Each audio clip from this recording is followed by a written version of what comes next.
प्यारे विद्यार्थियों, स्वागत है आप सभी का। अभी तक हमने सीखा कि किस तरह से हम त्रिभुज का क्षेत्रफल ज्ञात कर सकते हैं। त्रिभुज का क्षेत्रफल बराबर है 1/2 गुना में आधार गुना में ऊंचाई। ठीक इसी प्रकार से समचतुर्भुज का क्षेत्रफल बराबर है 1/2 गुना में पहला विकर्ण गुना में दूसरा विकर्ण, यानी कि जो दो हमारे पास विकर्ण है।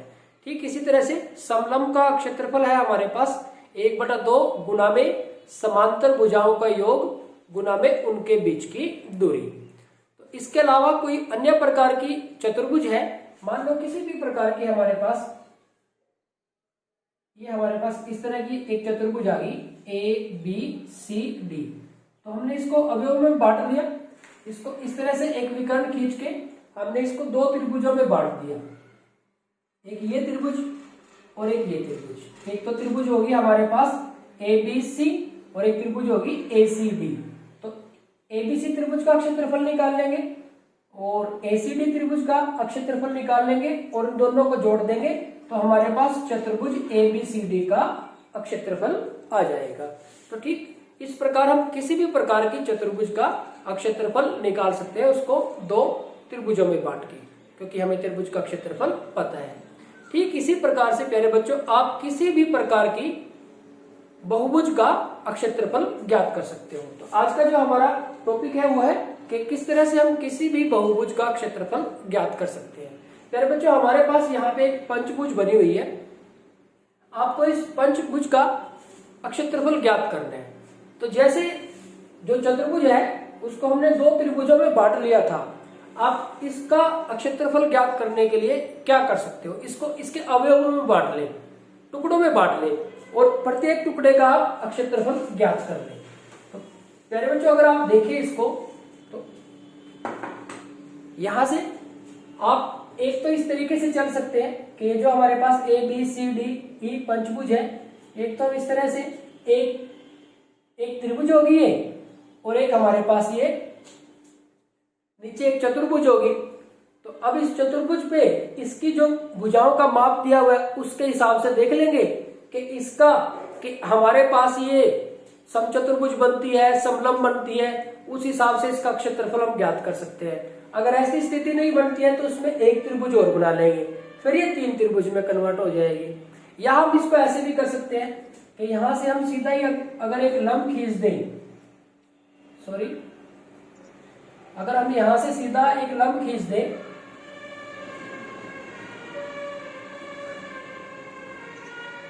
तो आप देखेंगे एक समलंब इधर होगी और एक समलंब इधर होगी। तो इसका भी क्षेत्रफल ज्ञात कर लेंगे, इसका भी क्षेत्रफल ज्ञात कर लेंगे और दोनों को जोड़ देंगे तो हमारे पास क्या आ जाएगा, जो ये जो बहुभुज है, ये जो पंचभुज है, इसकी 5 भुजाएं हैं जिसको पंचभुज बोलते हैं, तो इसका क्षेत्रफल आ जाएगा। अब इसको क्षेत्रफल ज्ञात करने के लिए देखते हैं। देखो, जैसे अगर हमारे पास ये जो आकृति दी हुई है, इसकी जो भुजाएं हैं इनका जो माप दे रखा है ABCDE, इसका अगर हमें क्षेत्रफल ज्ञात करना पड़ जाए तो प्यारे बच्चों, अगर पहली स्थिति के हिसाब से देखें इसको, आप अगर इसको पहली स्थिति के हिसाब से देखें तो हमारे पास ये माप 15 मीटर, ये भी 15 मीटर, ये भी 15 मीटर। अब देखो, ये 15 मीटर है तो ये भी 15 मीटर होगा। दूसरी बात आप देखिए, ये पूरा जो माप है 30 मीटर है, तो यहां से यहां तक 15 है, तो यहां से जो ये ऊंचाई होगी, ये जो ऊंचाई होगी ये भी 15 होगी, ये भी हमारे पास कितनी होगी, 15 होगी। अब देखो, अब हम लिख सकते हैं कि पंचभुज, ये जो बहुभुज है इसका नाम क्या है, पंचभुज ABCDE का क्षेत्रफल बराबर है त्रिभुज कौन सी, CDE का क्षेत्रफल जमा, अभी देखो ये 15 सेंटीमीटर, 15 मीटर, ये भी 15 मीटर, ये भी 15 मीटर और ये भी 15 मीटर, तो ये तो हमारे पास वर्ग बन गई। तो यहां पे वर्ग क्या, ABCE का क्षेत्रफल। प्यारे बच्चों, आप देखें त्रिभुज का क्षेत्रफल क्या होता है, 1/2 गुना में आधार। अब देखो आधार का माप है 15 मीटर, गुना में ऊंचाई भी कितनी है 15 मीटर, प्लस वर्ग का क्षेत्रफल क्या होता है भुजा गुना में भुजा, भुजा का माप है 15, तो 15 गुना में 15। अब यहां देखो 15 की 15 के साथ करेंगे तो 225 बटे में 2, प्लस 15 की 15 के साथ करेंगे तो 225। अब इसको 2 से भाग करेंगे आप, 2 एकम 2, 2 एकम 2, 2 दूनी 4, हासिल 1 दशमलव आ जाएगा और 2 पंजे 10, और प्लस ये हमारे पास है 225। अब देखो 225 तो ये है और 112.5 ये है, तो आप इनको जोड़ देंगे 225 और 112.5, तो यहाँ दशमलव लगा के 0 लगा दें, तो ये 5, 5 और 2 7, 3 और 3, तो ये आ गया 337.5 वर्ग मीटर। तो ये हमारे पास पहली विधि से आंसर आया। अब अगर हम दूसरी विधि से करें, अगर हम दूसरी विधि से अगर हम बात करें, तो इसी के लिए अगर हम करें इसको, तो अब की बार हमने क्या किया, ये लंब खींच लिया और क्या किया, देखो ये दो समलंब बन गए, तो हम लिखेंगे कि पंचभुज A B C D E का क्षेत्रफल बराबर है समलंब कौन सी, यहां पे एक इस पॉइंट का भी नाम दे देते हैं, इसको हम कहते हैं एफ। तो एक तो होगी हमारे पास ए एफ डी ई का क्षेत्रफल, प्लस इसी तरह से समलंब कौन सी, ये होगी एफ बी ई डी का क्षेत्रफल। अब प्यारे बच्चों, समलंब का जो क्षेत्रफल होता है 1/2 गुना में समांतर भुजाओं का योग। अब समांतर भुजाएं ये है हमारे पास, अब आप देखेंगे ये तो 15 मीटर है, 15 मीटर, और ये 30 मीटर है, देखो ये पूरी तो 30 मीटर है हमारे पास।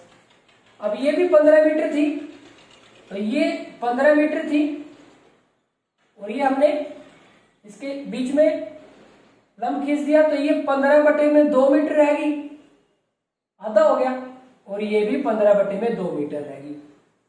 अब आप देखेंगे कि समांतर भुजाओं का योग, समांतर भुजाएं तो ये होगी, ये हमारे पास 15 जमा 30, और गुना उनके बीच की दूरी ये नहीं 15/2, प्लस ये भी इधर वाले भी ऐसी है, तो ये भी सेम रहेगा, तो ये हमारे पास ये भी सेम रहेगा, तो 1/2 गुना में 15 जमा 30 और गुना में 15/2।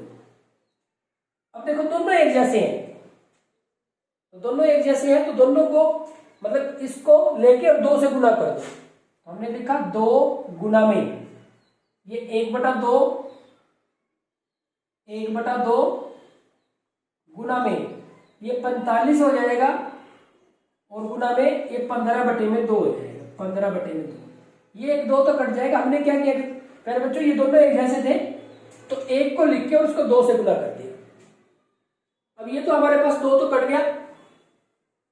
अब आप देखेंगे कि हमें 45 की और 15 की गुना करनी है, तो 15 पंजे 75 का 5 हासिल 7, 15 चौके 60 और 7 67/2। अब इसको अगर आप 2 से भाग करोगे तो 2 तिया 6 0, 2 तिया 6 1 बच गया, 2 सत्ते 14 1 बच गया 0, तो यहां पर दशमलव और 2 पंजे 10। ये आ गया हमारे पास 337.5 वर्ग मीटर। तो प्यारे बच्चों, आप देखेंगे दोनों ही केस में जो हमारा जो आंसर आया है वो बराबर आया है। तो इस तरह से आप किसी भी बहुभुज को, चाहे वो पंचभुज हो, 5 भुजाएं हो, चाहे उसकी 6 भुजाएं हो, चाहे उसकी 7 भुजाएं हो, 6 भुजाएं हो तो उसको षटभुज बोल लेंगे, 7 भुजाएं हो तो सप्तभुज बोल लेंगे, 8 भुजाएं हो तो अष्टभुज बोल लेंगे। तो किसी भी प्रकार की बहुभुज हो आप उसको त्रिभुजों में और चतुर्भुजों में बांट के उसका क्षेत्रफल ज्ञात कर सकते हो। आज के इस वीडियो लेक्चर में इतना ही। Thank you very much.